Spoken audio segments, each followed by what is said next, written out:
இங்க 12ஆம் வசனத்திலே சொல்லப்படுகிறது. வாசிங்க 12வது வசனம். ஆகையால் இஸ்ரவேலே, இந்த பிரகாரமாக உனக்கு செய்வேன். இஸ்ரவேலே, நான் இப்படி உனக்கு செய்ய போகிறபடினால் உன் தேவனை சந்திக்கும்படி ஆயத்தப்படு. உன் தேவனை சந்திக்கும்படி ஆயத்தப்படு. இன்னைக்கு ஆண்டவர் சபை மக்களை பார்த்து கேட்கிற காரியம், உன் தேவனை சந்திக்கும்படி ஆயத்தப்படு என்று சொல்லி.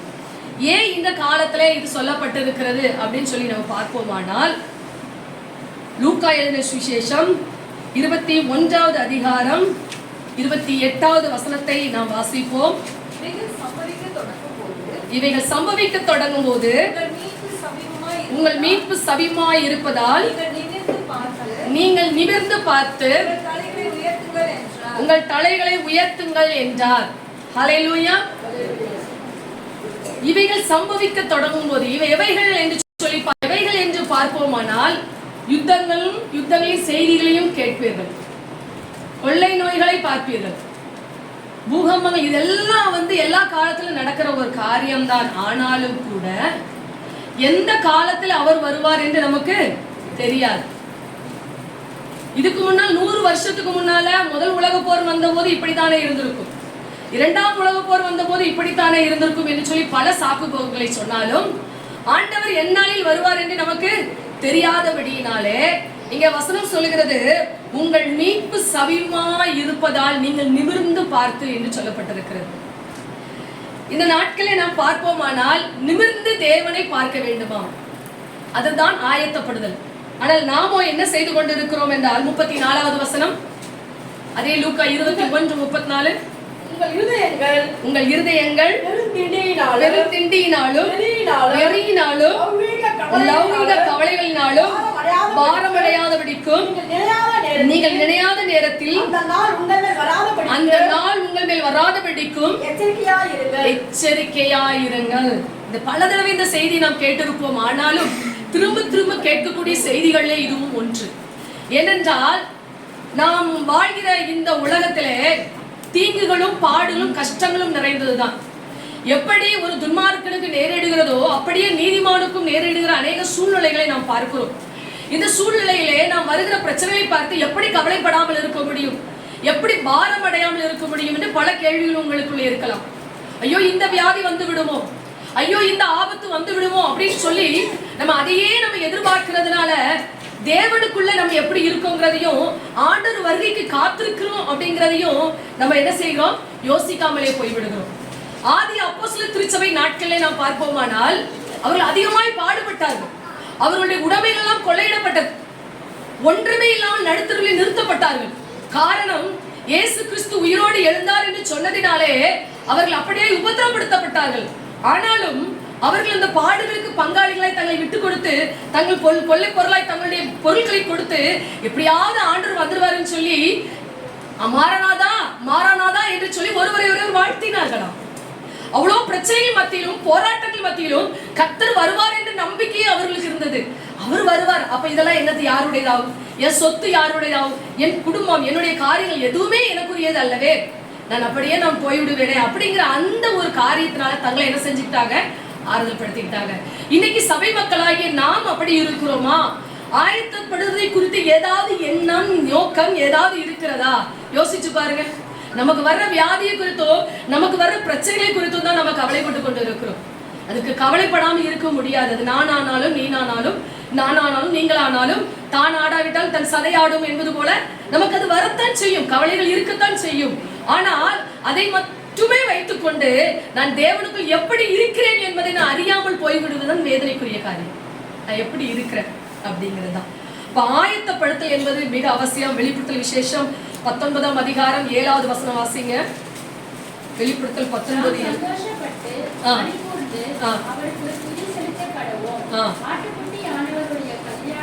கல்யாணம் வந்தது. அவருடைய மனைவி தன்னை ஆயத்தம் பண்ணினாள். ஹல்லேலூயா. இந்த ஆயத்தம் பண்றதுதான் ஆண்டவர் கேட்கிறாரு. அவருடைய மனைவி யாரு? அவருடைய சபை மக்கள் தான். ஆயத்தம் பண்ணினாள். அப்ப நம்ம ஆயத்தம்ங்கிறது நமக்கு தேவை இருக்கு, அப்படித்தானே? ஒரு ட்ரெயினை பிடிக்கிறதுக்கே நமக்கு எவ்வளவு ஆயத்தம் தேவை இருக்கு. பிள்ளைங்க எக்ஸாம படிக்கிறதுக்குன்னு எவ்வளவு ஆயத்தம் தேவை இருக்கு. அப்ப நித்திய காலமா வாழ போகும். இந்த உலக வாழ்க்கை அப்படியே கண்மூடி திறக்கிறதுக்குள்ள முடிஞ்சு போயிடும். அப்படித்தானே நம்முடைய காலங்கள் ஓடிக்கொண்டு இருக்கிறது. இப்பதான் படிக்க ஆரம்பிச்சோம், இப்பதான் படிப்பு முடிச்சோம், இப்பதான் கல்லூரியில சேர்ந்தோம், இப்பதான் திருமணம் ஆச்சு, இப்பதான் பிள்ளைகளை பெற்றோம், அதுக்குள்ள வளர்ந்துடுச்சு, கல்யாணம் பண்ணியாச்சு, பேரம் பேத்தி, இப்படி காலங்கள் வெகு வேகமாக ஓடிக்கொண்டு இருக்கிறது. அப்போ ஆண்டவருடைய வருகை சைவமா இருக்கிறது. இன்னைக்கு உலகத்தில் நடக்கிற காரியத்தை பார்க்கிறோம். அது மட்டும் அல்ல, நம்முடைய தமிழ்நாட்டில் நடக்கிற சிச்சுவேஷன்ஸ்லாம் பார்த்து கொண்டே இருக்கிறது. வெளிப்படையாக சொல்லுகிறார்கள் மதம் மாறக்கூடாது என்று சொல்லி. அதை தட்டி கேட்கவோ அதை சொல்லவோ யாருமே இல்லை. என்ன வேண்டுமானாலும் எப்போது வேணாலும் நடக்கலாம் என்ற ஒரு சூழ்நிலைக்குள்ளே நம்முடைய தமிழ்நாடு போய்கொண்டிருக்கிறதை பார்க்கணும். அப்போ இது எல்லாமே பார்த்தீங்கன்னா நம்ம ஆயத்தமா இருக்கிறோமாங்கிறது தான் கேள்வி கேட்குது. அப்போ மத்தேயு 25வது அதிகாரம் 10வது வசனத்திலே பாருங்கள். அப்படியே அவர்கள் வாங்க போன போது மணவாளன் வந்துவிட்டார். ஆயத்தமா இருந்தவர்கள் அவரோடு கூட கல்யாண வீட்டுக்குள் பிரவேசித்தார்கள். கதவும் அடைக்கப்பட்டது. ஆயத்தமா இருந்தவர்கள் என்ன ஆயத்தத்தோடு இருந்தார்கள்? இந்த கல்யாண வீட்டுக்கு போறவங்களுக்கு ஒரு ஆயத்தம் இருந்துச்சா? என்ன ஆயத்தம் இருந்துச்சு அப்படின்னு நம்ம பார்ப்போம்னா, வாசிங்க 25:4.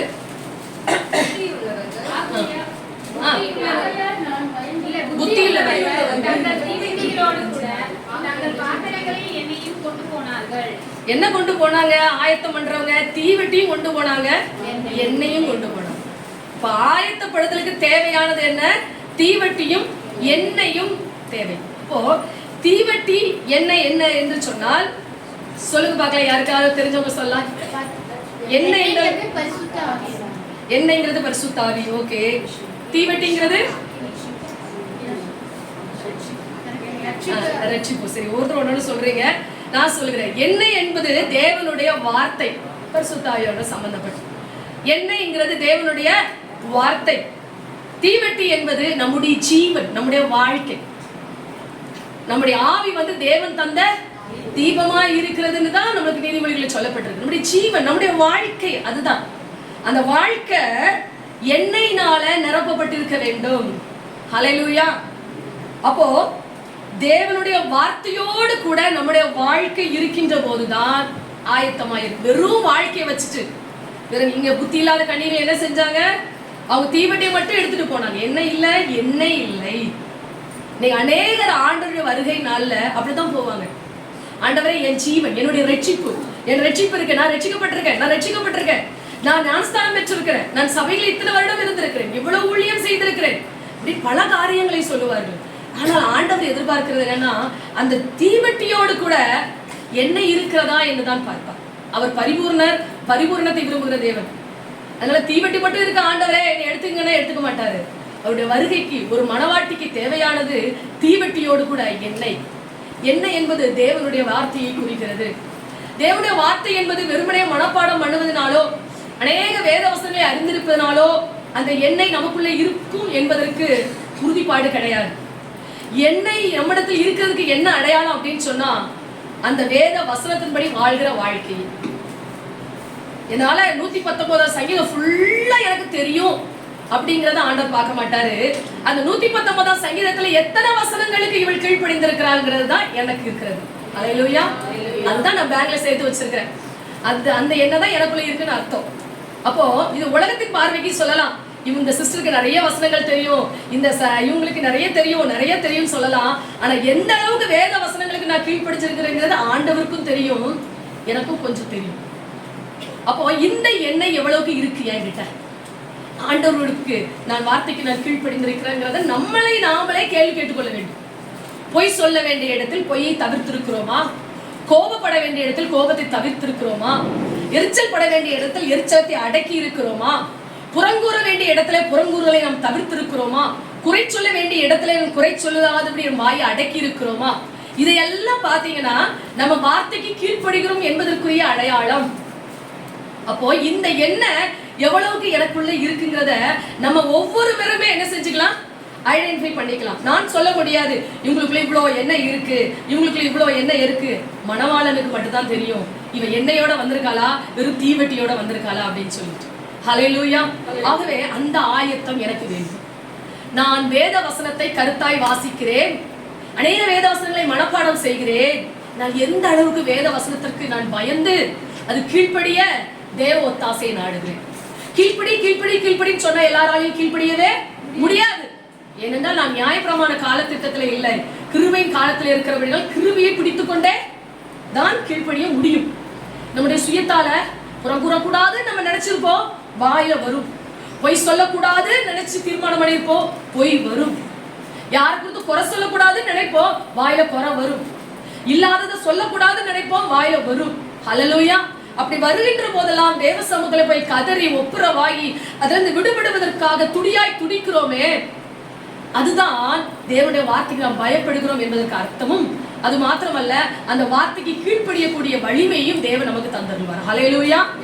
இந்த எண்ணெய் நம்முடைய வாழ்க்கையிலே எப்பொழுதும் இருக்க வேண்டும். அதனால்தான் சங்கீதக்காரன் 119 சங்கீதத்திலே சொல்கிறார், 105வது வசனம், என் கால்களுக்கு தீபமும் என் பாதைக்கு வெளிச்சமுமாய் இருக்கிறது. ஆமென். என் கால்களுக்கு தீபமும் பாதை வெளிச்சம். அப்படின்னா என்ன அர்த்தம்? கால்கள் பாதை எதை குறிக்கிறது? நம்முடைய வாழ்க்கையை குறிக்கிறது. தீவெட்டியா இருக்கிற நம்முடைய வாழ்க்கையை குறிக்கிறது. நம்முடைய வாழ்க்கை வெளிச்சமா இருக்கும். ஹல்லேலூயா. மனசுல எந்த கசப்போ வெறுப்போ பயமோ திகிலோ குழப்பமோ சந்தேகமோ எதுவுமே இல்லாம இருக்கும். அப்படி எத்தனை பேருக்கு இருக்குன்னு சொல்ல முடியுமா? இல்ல இல்ல, பயம் வருது. கணவரை குறித்து பயம், பிள்ளைங்களை குறித்து பயம், ஏன் நம்மளை குறித்தே பயம். நமக்கெல்லாம் அடிக்கடி சின்ன ஏதாவது புண்ணு வந்துச்சா, இது புண்ணு எதுக்கு வந்துச்சு, இந்த இடத்துல எதுக்கு கட்டி வந்துச்சு, இந்த இடத்துல எது வந்துச்சு, பயம் சந்தேகம் திகில் வருகிறது. பிள்ளைங்க கொஞ்சம் லேட் ஆயிட்டா மனசு படபடன்னு அடிச்சுக்கும். இதெல்லாம் நமக்குள்ள இயல்பாக காணப்படுகிறதா இருந்தாலும் வேத வசனத்துக்கு நான் கீழ்ப்படுகிற பிள்ளைகளா இருந்தால் அதை மேற்கொள்ள முடியும். ஹல்லேலூயா. அதை ஜெயிக்க முடியும். ஆமென்.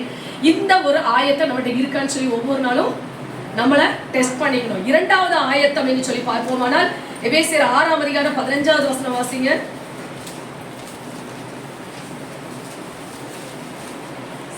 சமாதானத்தின் சுவிசேஷத்திற்குரிய ஆயத்தம் என்னும் பாதரட்சையை கால்களிலே தொடுத்தவர்களாயும் பொல்லாங்கண்ணியையும் அக்கினியையும். ஆயத்தம் என்னும் பாதரட்சைகளை கால்களிலே தொடுத்தவர்களாயும். அடுத்த ஆயத்தம் என்ன தேவைப்படுதுன்னா சுவிசேஷத்திற்குரிய காரியம். சுவிசேஷத்தை அறியாமல் இருந்தால் எனக்கு ஐயோ, எனக்கு பிரச்சனை இருக்குங்க. யாரெல்லாம் எனக்கு இந்த பிரச்சனை இருக்கு, என்னால ஊழியம் செய்ய வர முடியாதுன்னு யாரெல்லாம் சொல்றாங்களோ அவங்களாம் முதல்ல பிடிக்கிறாங்க. அவங்க எப்படினாலும் பிடிச்சு வெளியே என்ன செஞ்சு ஊழியம் செய்ய கொண்டு, ஐயோ நானும் ஊழியத்துக்கு வர மாட்டேங்க, ரகசியமா மனசுக்குள்ள போட்டு வச்சிருப்பீங்க பிளான். ஆனா அவங்களதான் ஆண்டவர் நினைச்சுவாரு வெளியே கொண்டு வருவார். அதுதான் பலத்தவன் அனைவரையும் நோக பண்ணி மீறி நடக்கிறவர்கள் என்ன செய்கிறான், வேலை கொள்ளுகிறான் அப்படிங்கிற வேத வசனம் சொல்லுகிறது. ஆகவே சுவிசேஷத்தை அறிவிப்பது. அப்ப எப்படி சுவிசேஷம் அறிவிப்பது? பிரசங்கம் பண்றது மட்டும்தான் சுவிசேஷங்கிற கண்ணோட்டத்துல நம்ம பார்க்கவே கூடாது. ஒருவருக்கொருவர் புத்தி சொல்வதும் சுவிசேஷம் சொல்வதுதான். நம்முடைய குடும்பத்தில் இருக்கிறவர்கள், இந்த ஊழியத்திலே வருகிறவர்களுக்கு புத்தி சொல்ல வேண்டும். மிக முக்கியமாக நமக்கு இப்படி யாருக்காவது ஆண்டவரை பற்றி சொல்லக்கூடிய வாய்ப்புகள் கிடைக்குமான, இப்படி ஒரு வீட்டுல ஒரு 2 பேரா 3 பேரா உட்கார்ந்து அவங்களுக்கு ஆண்டவருடைய வார்த்தை சொல்லக்கூடிய வாய்ப்பு கிடைச்சதுன்னா அதை தவறாமல் பிடித்து கொள்ளு. ஹல்லேலூயா. எடுத்துக்கொள்ளுங்க. ஏற்கனவே இது இந்த வசனத்தை ஒரு சகோதரிக்கு நான் விளக்கி சொன்னேன். 1 தீமோத்தேயு 4ஆம் அதிகாரம் 6வது வசனம் வாசிங்க. இவைகளை நீ சகோதரருக்கு போதித்து வந்தால் விசுவாசத்திற்குரிய வார்த்தைகளிலும் நீ அனுசரித்த நற்போதகத்திலும் தேறினவனாகி இயேசு கிறிஸ்துவுக்கு நல்ல ஊழியக்காரனாய் இருப்பாய். அப்ப என்ன செய்ய வேண்டும்? போதிக்க வேண்டும். ஹல்லேலூயா. மற்றவர்களுக்கு கற்றுக் கொடுக்கிறவர்களாய் நாம் மாற வேண்டும்.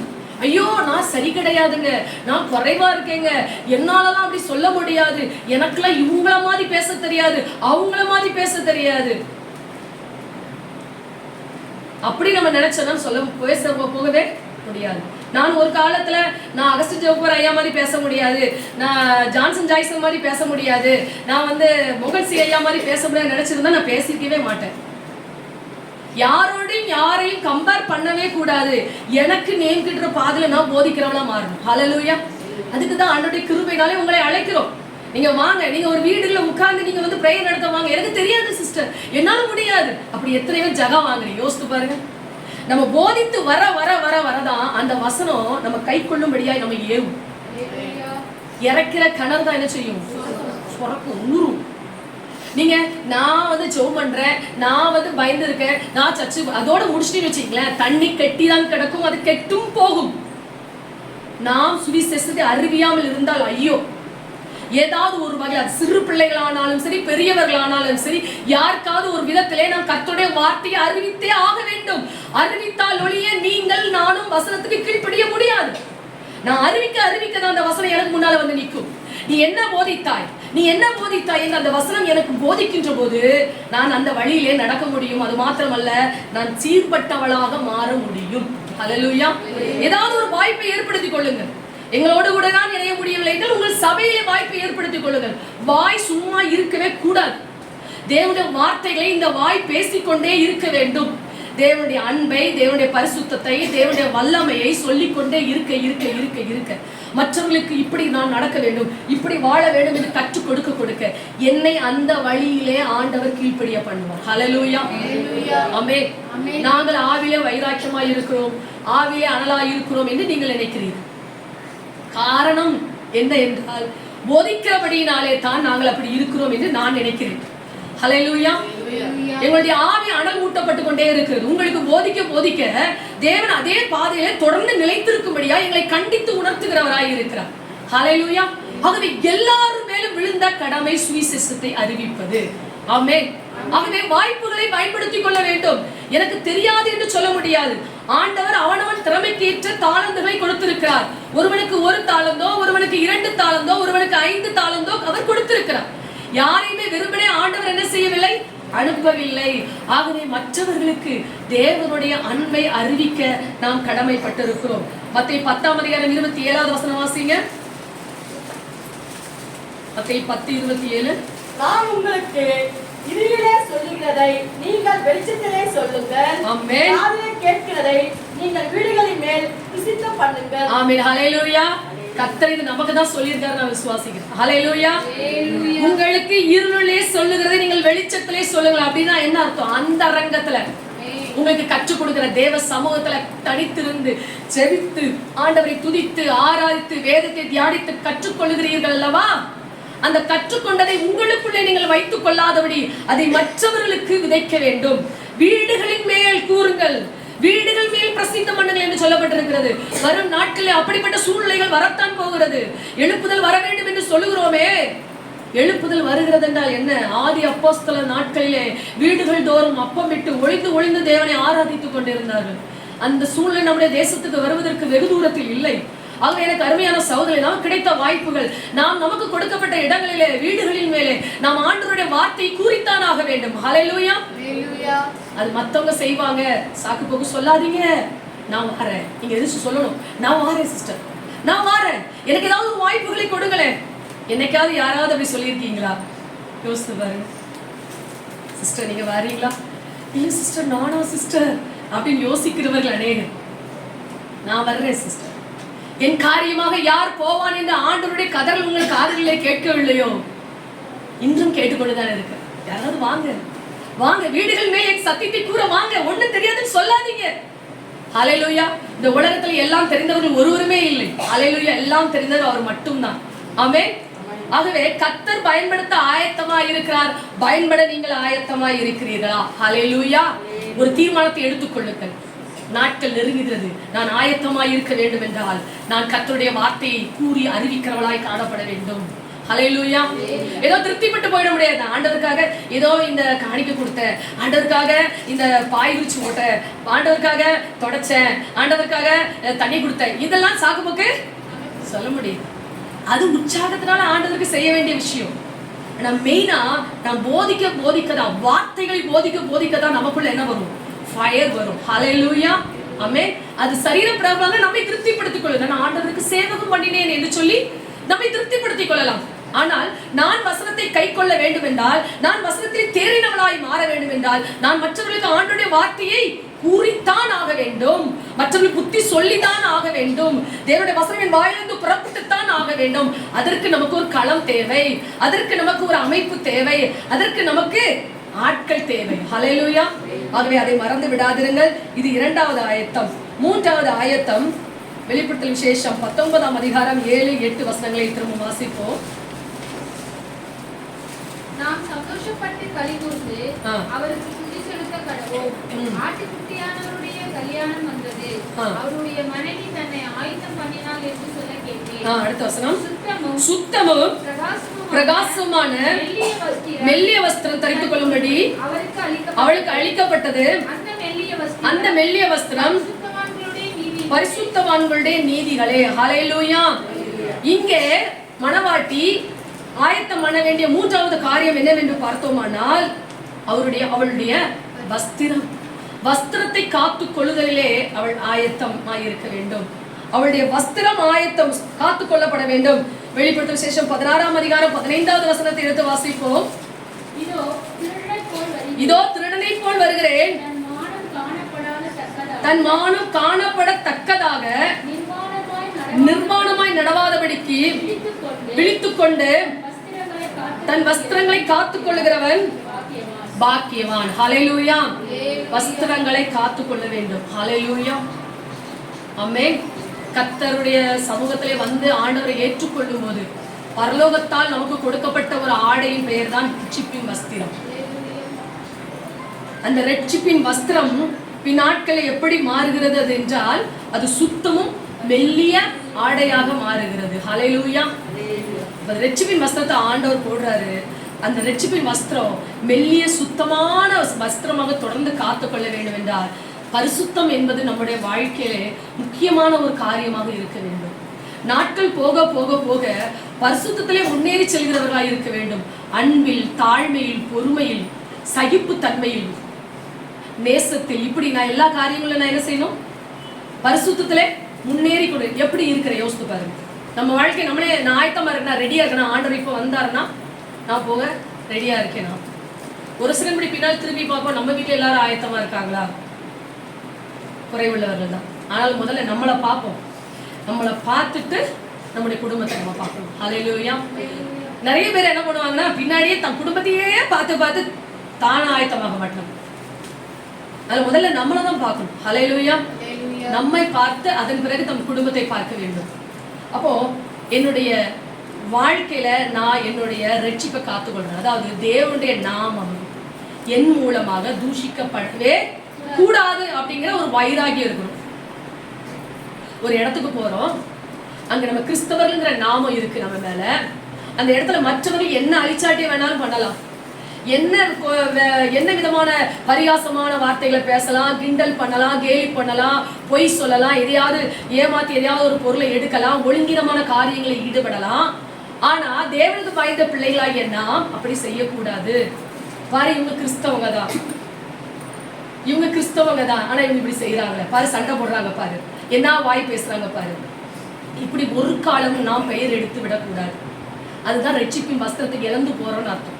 இன்னைக்கு நிறைய பேர் அந்த ரட்சிப்பின் வஸ்திரத்தை காத்து கொள்ள முடியாமல் நிர்வாணமாய் காணப்படுகிறார். நிர்வாணங்கிறது அப்படி என்ன அப்படின்னா தேவனுடைய நாமத்தை அசிங்கப்படுத்துவது, அசுசிப்படுத்துவது.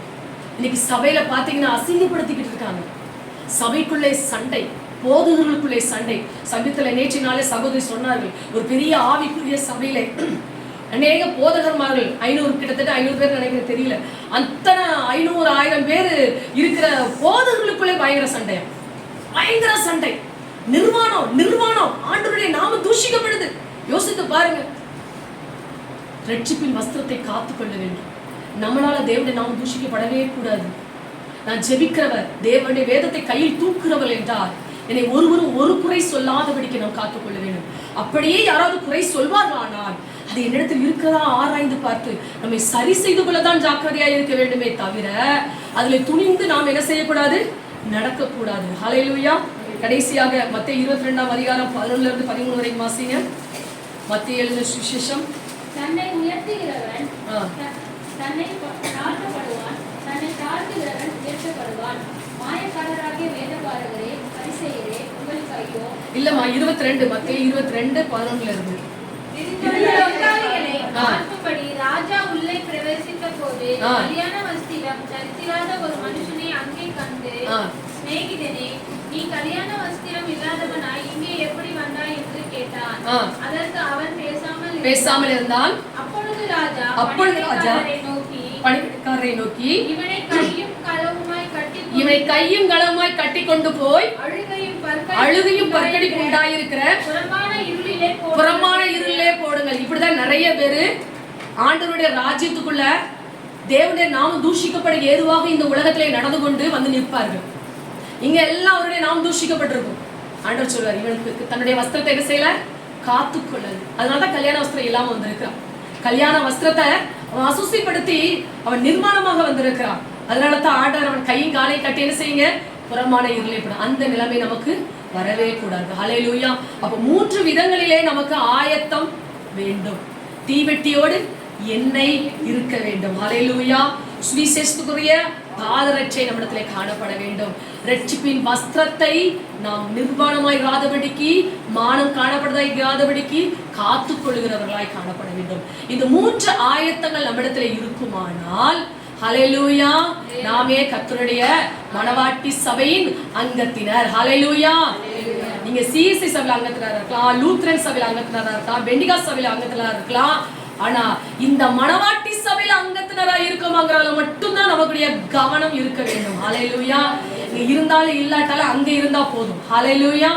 ஆகவே எனக்கு அருமையான தேவனுடைய பிள்ளைகளை, நீங்க வாழ்க்கையில பல கஷ்டங்களை அனுபவிச்சிருக்கலாம், பல கஷ்டங்களோடு கூட வந்திருக்கலாம். எல்லாவற்றுக்கும் முடிவு உண்டு, எல்லாவற்றுக்கும் தேவனிடத்தில் பதில் உண்டு. உங்கள் எல்லா மன விருப்பங்களையும் தேவன் அங்கீகரிப்பார். உங்கள் எல்லா விதமான வேண்டுதலுக்கும் தேவன் பதில் கொடுப்பார். அதுல எந்த சந்தேகம் இல்லை.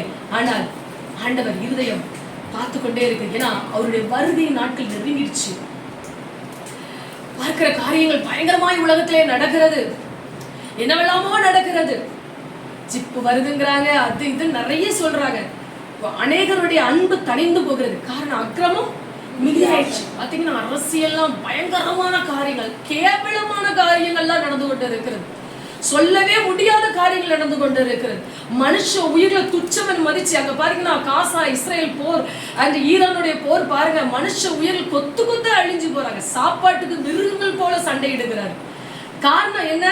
அன்பே இல்ல உலகத்துல. அந்த காலகட்டத்துக்குள்ள நம்ம வந்துட்டோம். ஹல்லேலூயா. ஆகவே எனக்கு அருமையான சகோதரிகளே, நீங்களும் நானும் ஆயத்தப்படுவோம். அநேகரை கிறிஸ்துவுக்குள்ளே ஆயத்தப்படுத்துவோம். கண்களை முடிச்சபிக்கலாம். ஹல்லேலூயா, ஹல்லேலூயா, ஹல்லேலூயா. அன்பின் ஆண்டவரே, பரலோக தகப்பனே, உம்மை நன்றியோடு உம்மை துதிக்கிறோம், உம்மை ஸ்தோத்திரிக்கிற ராஜா. என்ன நோக்கத்திற்காக இந்த வார்த்தையை அடிமைக்கு கொடுத்து நீங்க பேச வைத்தீரோ, அந்த நோக்கம் எங்கள் வாழ்க்கை நிறைவேறும்படி ஆயிற்று. விக்கிறேன் கர்த்தாவே. அப்பா, குளிரும் இல்லாமல் அனலும் இல்லாமல் இருந்தால் வாந்தி பண்ணி போடுவேன் என்று உம்முடைய வசனம் எங்களை எச்சரிக்கிறது. அப்பா, நாங்கள் ஏதோ தானம் என்று வாழ்க்கை வாழக்கூடாதப்பா. உம்முடைய வருகைக்கு நாங்கள் எப்படியாவது போயாக வேண்டும் ஆண்டவரே. அப்ப தீவெட்டியோடு எண்ணெய் எடுத்துக்கொண்டு போகிறவர்களாய், சுவிசேஷத்துக்குரிய பாதரட்சி கால்களை தொறித்துக் கொண்டவர்களாய், ரட்சிப்பின் வஸ்திரத்தை காத்துக் கொள்ளுகிற பிள்ளைகளாய் தேவனே ஒவ்வொருவரையும் பலப்படுத்துங்க. அப்ப அவருடைய நாமத்தை தொழுது கொள்கிற ஒவ்வொரு பிள்ளைகளையும் பலப்படுத்துங்க அப்பா. உம்முடைய மணவாட்டி சபையின் அங்கத்தினர்கள் பெருகுவார்களாக இயேசுவின் நாமத்தினாலே. அப்பா, ஒவ்வொரு மேலும் அக்னியை போட்டு ராஜா, இந்த கடைசி காலங்களில் வருகைக்கு ஒரு பெரிய திரள் கூட்டம் ஆயத்தப்படட்டும் என்று இயேசுவின் நாமத்திலே ஜெபிக்கிறோம். எங்களையும் எங்கள் குடும்பங்களை நினைத்தருள்வீராக. இயேசு கிறிஸ்துவின் நாமத்தினால் பிதாவே, ஆமென்.